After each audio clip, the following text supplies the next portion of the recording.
जय गुरुदेव। श्री शंभू सिंह कौशिक को क्षय रोग हो गया। उन्हें सैनिटोरियम में भर्ती कराया गया। चिकित्सा हुई। कुछ समय बाद उन्हें लाइलाज घोषित कर सैनिटोरियम से छुट्टी दे दी गई। वे कोटा राजस्थान के निवासी थे। मरणासन स्थिति में दिन काट रहे थे। ज्योतिषियों ने भी जन्मपत्री देखकर मार्केस बताया था। सो मृत्यु की प्रतीक्षा के अतिरिक्त कोई रास्ता नज़र नहीं आ रहा था। जिसके जवान इकलौते बेटे को डॉक्टर ने जवाब दे दिया हो और ज्योतिषियों ने उसकी मृत्यु के निकट होने की भविष्यवाणियाँ की हो, उस माँ की स्थिति क्या होती है यह विज्ञगण स्वयं समझ सकते हैं। कौशिक जी की माँ दिन रात अपने इष्ट देव से यही विनती करती रहती थी कि कैसे भी करके उनका बेटा ठीक हो जाए।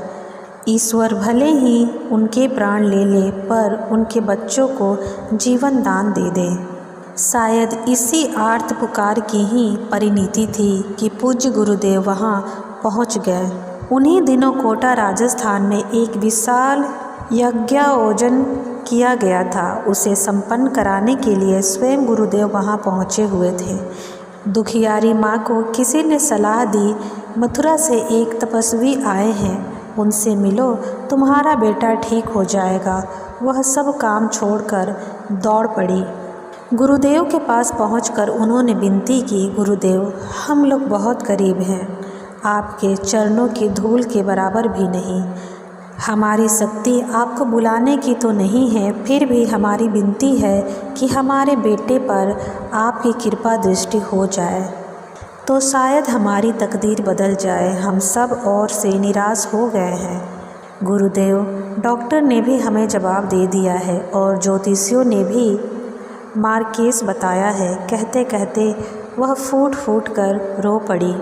उसकी रुलाई से सभी द्रवित हो गए। गुरुदेव ने अपने पास खड़े सहयोगी से कहा, बेटा, इनका पता नोट कर, दूसरे के घर जाने का समय मिले ना मिले, इनके घर में अवश्य जाऊंगा। पूज्य गुरुदेव के इन शब्दों से माँ के मन में आशा की किरण जाग उठी।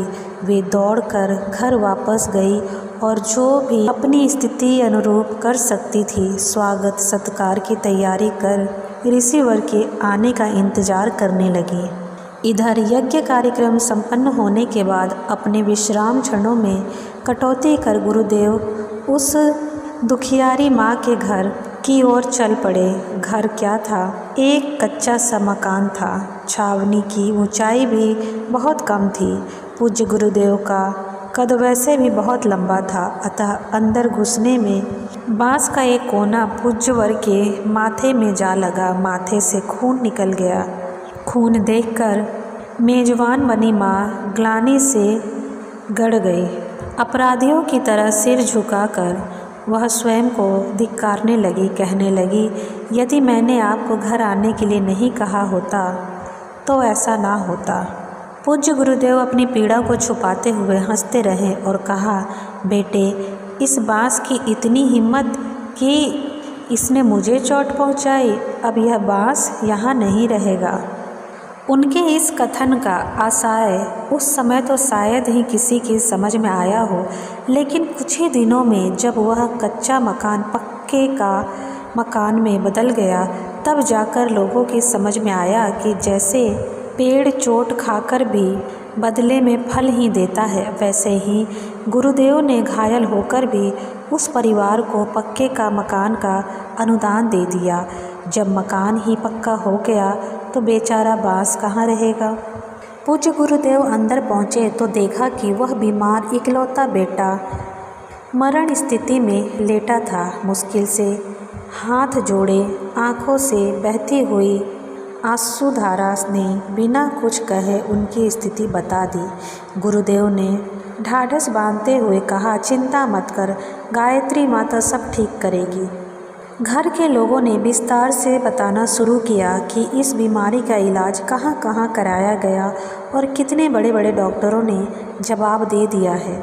गुरुदेव मुस्कुराते हुए शांत भाव से सारी बातें सुनते रहे। जब ज्योतिषियों द्वारा कही गई मार्केस की बात बताकर उनकी ओर जन्मपत्री बढ़ाई गई तो पूज्य गुरुदेव ने तुरंत जन्मपत्री हाथ में ले ली और उसे पढ़ा और कहा, बेटे, ज्योतिषियों ने जन्मपत्री में जो मार्केस की बात कही है वह तो सही है, पर देख ले, हम इस मार्केस को अभी फाड़ देते हैं।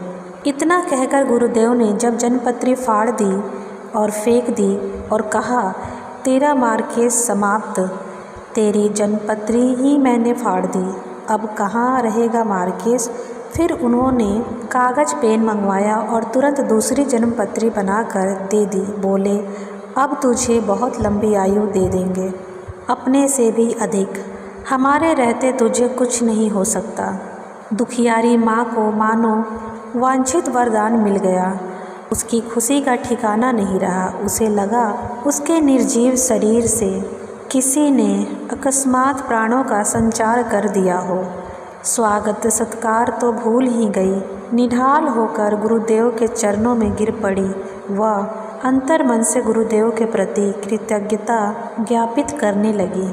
सबको सांत्वना देकर गुरुदेव वापस आए और अन्य कार्यों में व्यस्त हो गए। शंभू सिंह सैन्य ठीक होने लगे। स्वयं महाकाल के अवतार ने जिसकी कुंडली फाड़ कर दोबारा बनाई हो, उसे तो ठीक होना ही था। एक माह में वे बिना किसी उपचार के पूर्णतया स्वस्थ हो गए। पूज्यवर की अनुकंपा से नया जीवन प्राप्त हुआ था।